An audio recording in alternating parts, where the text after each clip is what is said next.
morning, everyone. I think we are talking about taxation exposure, and I think we all have had a very fruitful association with GST for the last 7 years. It's a fairly good period to have our learnings in place, understand the root cause analysis of what all we can do to the various challenges industry has been facing, and also maybe time has come to get into some root cause fixes into it. But before I get into this, let's understand the current exposure which we are having with respect to notices. Last 2 months have been fairly busy and challenging. And when it comes to notices, what is it that is there on the top of our mind? Evidence. That is what exactly I need to provide to the government authorities. Errors are there. I don't think the team is much worried about the errors. One is more worried about how do I get across to these evidences. And why are we talking about evidences? For the simple reason, in the name of automation and digitization, we have created so much of data sources in the organization. There are multiple disconnected systems, disoriented, manual intervention, multiple sources across, no single source of truth. And this is what at the end of the day gets into this entire solution. And why is it that today corporate India realizes that government is far ahead, one step forward always compared to whatever we talk about internally as digitization? Let's understand this simple fact. When this GST era started off, I think in 2017, guys like us and many of Avalara and rest of the team piled up with all the corporates saying that we have this wonderful solution, please take. So initially an independent solution for GST filing was taken. Then came e-way bill, so one more solution for e-way bill was taken. That was independently integrated with your respective ERPs. It fetched the data independently from your ERP. Third came the e-invoicing, but I want you to realize one fact. Each of these independent solutions, if you take the GST part, it carried 57 field details which you push and pull from GST, residing in one place of its own. Then came e-way bill, it had closer to approximately 85 plus fields. When you talk of generating against you, everything put together, and e-invoicing had another 130 fields. Today, in our premises, these 3 solutions are working independently and one data does not speak to another. The minute you start realizing that this data is not speaking to one another, then one more guy will come up saying, there's no issue, I will give you an RPM. Make these 2 guys stop and give you one more set of data pool available somewhere in the name of reconciliation available to you. Now, and government has also done there are 3 separate networks, NIC, IRP, NIC, 3 of them. But what they have done smartly is collected the data and put into one single data warehouse at the GSTN end. You will be surprised, but against your one GSTN number, they have 274 fields, each field talking to one another. And that is the reason why, if I take up your GST data and say, okay, you claim the 90C, is there an e-invoice generated against this purchase invoice? I am clueless because this guy does not talk to that guy within my system. Whereas there, all 274 fields talk to one another, and all they have to do is write one logic and the notices fly across. And look into the kind of exposure the tax authorities have today. We are only talking about GST, whereas he has got exposure to MCA data, he has got exposure to ITR data, he has got exposure to, and I'll give you this example because this couple of stuff came in the last few weeks. E-way bill has been generated, and he has got a notice saying that e-way bill generate kiya hai, lekin your goods have not moved. Logic, from this place to this place, pin code, in this route there are 5 toll nakas. You have generated e-way bill, but your truck has not created FASTag into any of these toll nakas. So that मुझे notice आ गया. This is the current state of affairs with the kind of notices coming. And this is the fact. This is December. Yesterday, one more milestone has passed. January 31st, you will get the balance residual notices will start flying in a day or two for everyone. Now, what is it that we need to prepare? It is very easy to create a scary scenario to say that what the hell is happening, but what is it that one can do? I think the primary thing industry needs to realize is, please have a platform which has all the three solutions into one place. Let your data of all compliance will be in one place. Today, independent solutions are being sold. The minute we buy something of this solution, we feel we are digitized. This is the misnomer we have many of the times in the name of digitization. Practically, what we need is, if the three applications are available, you can choose whatever you want, but whenever you will use, the data will be in one place, each of these fields will talk to one another, you will get 3-way reconciliation, 4-way reconciliation, 6-way reconciliation at a touch of a button, month on month, week on week, so that you realize whatever GSTN is able to see from your data, you will be able to see from the same data. And the funny part is, they are looking into your data only. You are only pushing the data. He is analyzing your data only and making all this analysis. And here we are with our own data, we are clueless, searching for evidence. One more aspect. Since CFOs are here, notices are flying, one more milestone will come for 1920. I am sure many of us might have this internal thought that I should have a GST assessment report of 1920. I should know what is my current status and where all my exposures are there, which is likely to generate notices, and present it to the board or management, because today I have seen in the last 2 months, even the board and the entire directors wing, at least the leadership team, is highly concerned on the notices that is coming. One on the value part. Second on, if any of this stuff gets into the press, that XYZ organization has got a 50 crore notice, the impact on market capitalization is unsurmountable just because of the press note. And that's the reason why one is very scary to that point that we should have everything on the top of it. What we have worked out is a GST assessment report based on 8 audit parameters which CBIC has laid down. Where we do simple. What we are saying is, let's please go back and if you want the tax liabilities of whatever you get on GSTR1 against e-invoicing, against e-way bill, RCM if you have stayed more, against your purchases if you have taken some to RCM, if you have taken anything more, on imports, on your IDS, and other parameters. There are some 8 odd parameters. Against each parameter, it tells you what your liability that you have done at the GSTN and what is the exposure. This tells you very clearly today standing over here that in which area you are likely to get a notice. And the way you will be prepared is, one point, you can share the likely liabilities likely to happen. Second, you can start making actions to get ready with the data as and when the notices hit you. These reports are the need of the hour. So this is how the entire thing keeps calling. All these parameters of whatever I told you, all these aspects will be covered into one single GSTN notice. And how come I am talking about this?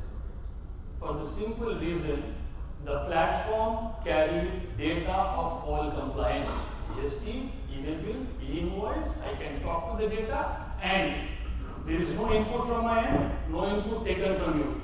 This is the GSTN data, which is there at the GSTN site, the data in which he is going to do his own revenue assurance activity and throw all the notices. It's that data only.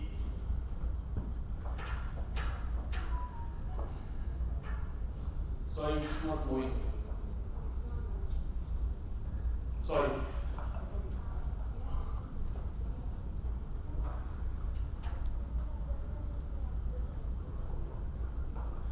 So let's look into the other parts of it, of what the current challenges are with us.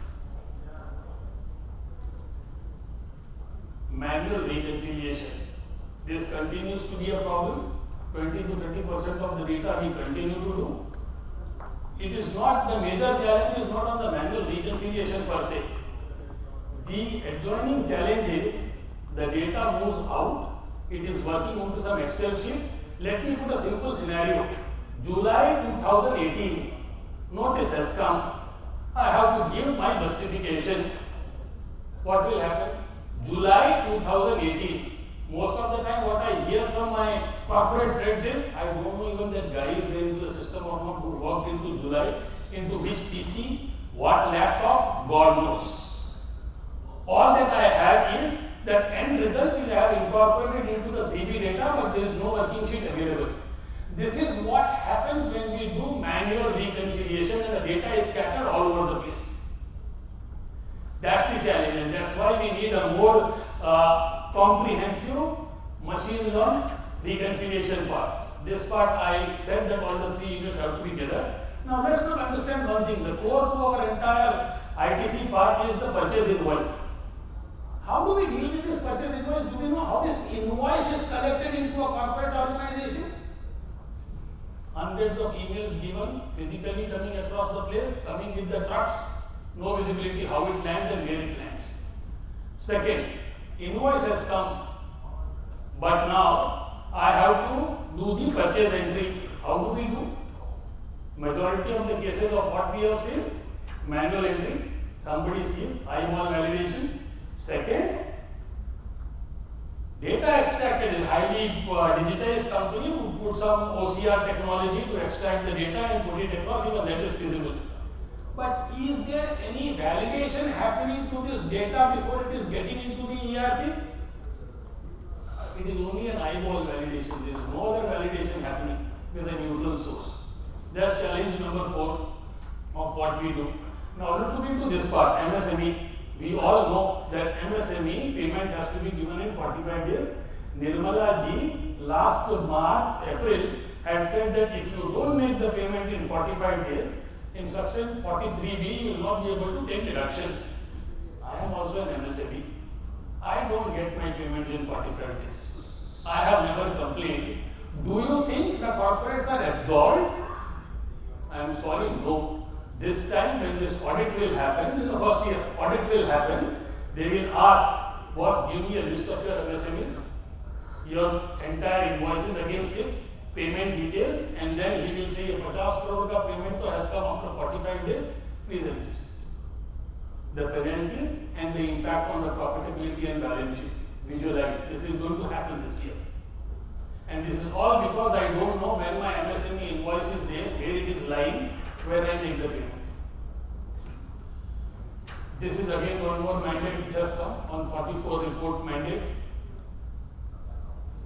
While your regular operations, you continue to see that the e-invoicing part is, there is a glitch into it. In our phones, we all carry 2 SIM cards. Why not have a standby IRP to generate your e-invoices? If one fails, the second starts off. It is available today. Government has given licenses to private parties to be an IRP to generate invoice. I am one of the IRP. One can always make provisions to have a standby IRP to ensure that your e-invoicing is seamless. And finally, the 20th of the month, you have this tension of making your GST payment and ensuring you take your ITC and you realize a set of vendors are non-compliant. That leads to a lot of cash flow pressure. You need a solution around this. So if we take step by step each one of these things, let's take the reconciliation part first, which we said. This is practically what we get on the 15th of the month is my scenario. I find the huge data available in PR only. My internal wish is by evening, if I can have a full-fledged reconciliation available with all the data, and that too by a click of a button happening in few hours. But practically when we talk to corporates, they say, no, we have a tax technology, we are digitized. And if you try and probe further, you realize that the tax technology is nothing but an Excel sheet on which most of the working is happening. Ideally, what we need is a system-led reconciliation with whatever are the gaps, which we are used to, that there are some 7 to 8 buckets we get in the name of reconciliation. Ideally, you need a system which can give you closer to 28 different buckets of reconciliation, and giving you that it would be closer to 95 to 98% probable buckets available within the same day. Looks to be a good speech or a good sales speech, but practically this part has been implemented, and the first customer with whom we did this implementation is Tata Steel. That volume itself will define for each one of us very clearly the kind of challenges one has gone through, and Tata Steel today does 98.7% probable buckets on the 15th evening by 7 o'clock. Tata Steel plus 22 of its subsidiaries on one single day. That does not stop the reconciliation challenge, because subsequently you want to inform all your vendors across of what the gaps are. How do you do that? Offline, through email. Systems are available which will automatically pick up all your mismatches and send an email to them directly. Now, many of the CFOs can counter me here saying that all these emails, data is all trash. It goes into spam, nobody reads it, I agree to you. So one has done one more stuff. Being in GST, we got this API. It goes straight away into the notification center of their GST and ID. So when they will log in into their GST, you will find in that notification center this entire notification from your end with the PDF format of what the mismatch is. Friends, ask for yourself, if you have such a data available in the notification center, can you get a better legal evidence to present it to your audit team or to the regulatory authority? This part I did mention on the account payable module, which the compliance layer is not available in our ERP. Simple. Have a system where it will pick up all your reconciliation engine, will pick up all your non-compliant data, process it into the ERP. We will have a logic and a cockpit available which will define, make payment to this guy, non-compliant, hold back the GST, release the payment. As and when he is compliant, please release rest of the payment. This is all automated and available. Now, business is not as simple as I am talking to you. There are vendors who are production critical, want their payments in 1 week's time and 3 days' time. For such cases, one would look into their entire compliance history, define them based on their compliance history, give them a rating on 1 to 100. Somebody is 80 to 100 parameters, will automatically get into making the payment. So, for even these guys, even if they are into 2A status, but I have to make the payment, I will categorize them based on their compliance history and give them a rating. These two compliance layer will make your entire account payable module absolutely perfect. Now friends, last part, critical one, I want you to consume this statement. Compliance before purchase entry into ERP. Ask for ourselves, when do we do compliance today? It is when we push the data to the respective compliance authorities and when we find the mismatches, and that is when we wake up and say, okay, this needs correction, this compliance has to happen, this has happened, this has not happened. Whereas what we are trying to say is, can we ensure that the root of this entire issue is fixed when we try and do the rest of the thing? Understand the entire process. It starts with the vendor. Starting with the vendor itself to understand whether he is compliant on all parameters, I think from his PAN to his account details to everything. Second, how the invoices are collected. I am saying including the one that comes with the truck along with your inventory movement. How do you put the entire brick and mortar process into automation phase? Third, as and when the invoice comes, how the data is extracted and how it is validated with the neutral source. Fourth, having extracted, can we reconcile it further with the GRN details and rest of the stuff to ensure that everything is in sync? And finally, update it into your ERP and do whatever automation you need. This in turn is the overall purchase digitization process. Take the first one. These are the various APIs available to validate your vendors today. Right from PAN to MSME to type of status, whatever you need. This is required in one way or the other for all the vendors. This is a need. Now somebody can do it yearly, bi-monthly, or once in 6 months. The choice is yours. Multiple options are available. Either integrate this with your ERP or run it through the platform by giving the input parameters and end output you can update, or use the managed services to get your entire vendor master updated. Second, collecting of invoice, which I have been highlighting a lot. One, give a vendor post box to everybody, digital post box. Let each of your vendors log in, put their invoice into it. It could be a two-way mechanism. I can give my PO, put my invoice, give him back my input about his invoice immediately. Challenges are that corporates say not all my vendors have got PCs or a laptop to deal with it, but I think all of you will agree to this fact that all your vendors have this with them. Nobody would say I don't have a smartphone, and the smartphone automatically gives them the ability to send an email. Just create one email, purchase invoice @cygnetdigital.com, and ask them to all send invoices through email. Automatically through a bot, we can pick up all these invoices and come to know. How does it help? Think about an MSME vendor. He has sent his invoice. Within same day, you will be able to capture it, process it, and for you to understand, in this MSME law, you have one more clause.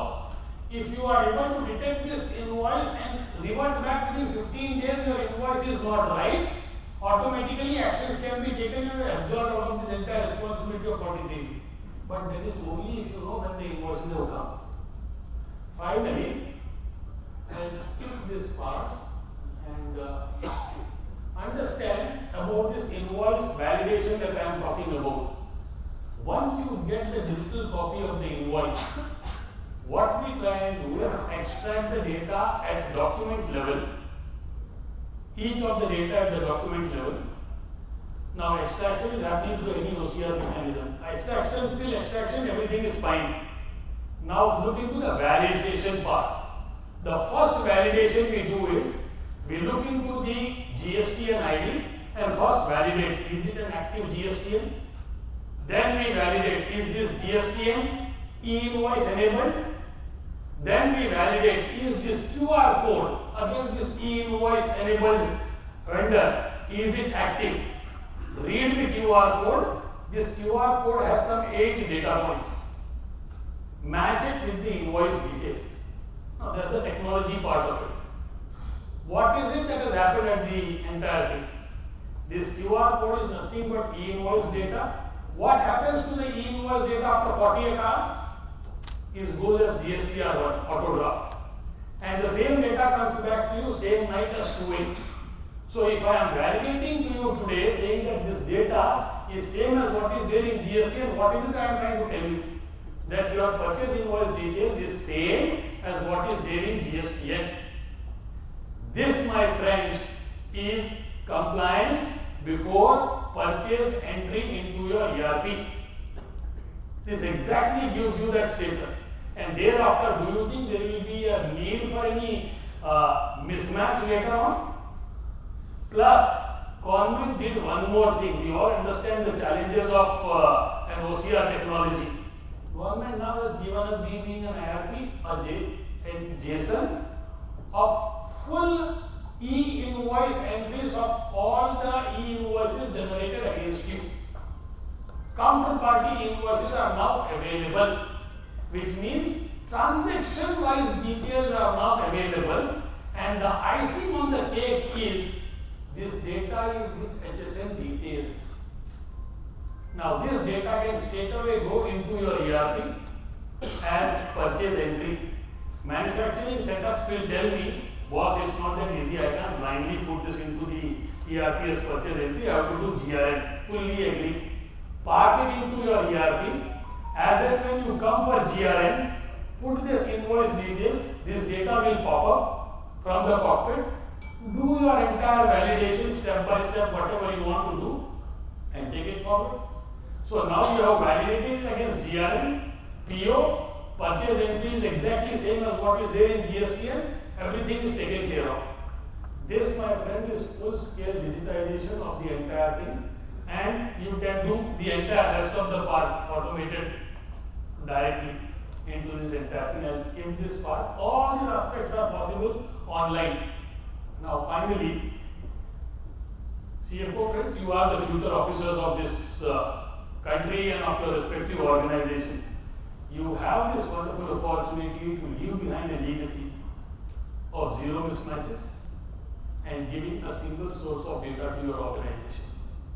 Take advantage of this. And before I close, these additional automation, because you're all planning for your 24-25 deliverables, think through, these automations are available. Consolidation of global balance sheets, state-wise auto trial balances, this is all the need of the day. We also worked out a tedious determination tool based on ML based, where it picks up data and determines and gives it to you what should be the ideal TDS against every single transaction. We are working on creating a full HSN master data to ensure that whatever might be your material is that HSN details accurate or not. Work is on, but I think during the year, while you are automating, all these aspects will be ready for development.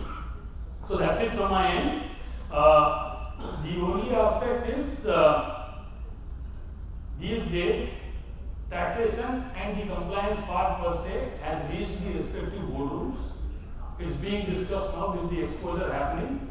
But there is one aspect that keeps happening, saying that compliance is expensive. If compliance is expensive, try being non-compliant. Thank you very much. Thanks.